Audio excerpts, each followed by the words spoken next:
So in a traditional solo jazz guitar piece, you apply a chord melody. And a chord melody would probably sound something like this.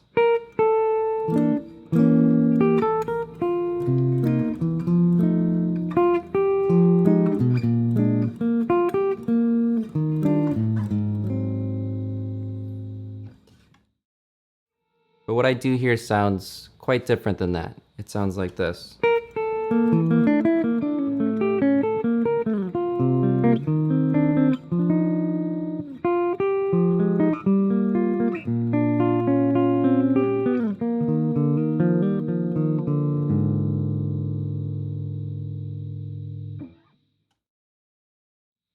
So what I'm doing here is I'm working with arpeggios instead of chords.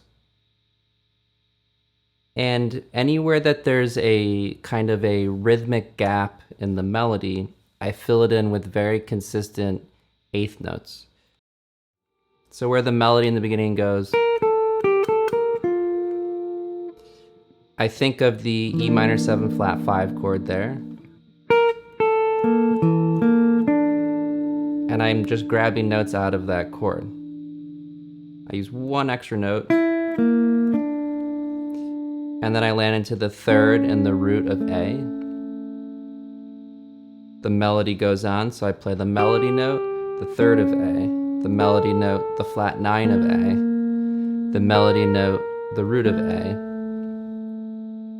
Then the melody goes to this F, but the chord lands on C minor. So I'm thinking of this C minor 7, but I play the melody note, and then I play the notes from that C minor 7 chord.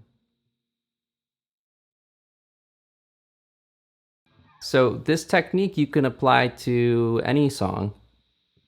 Instead of Autumn Leaves going like,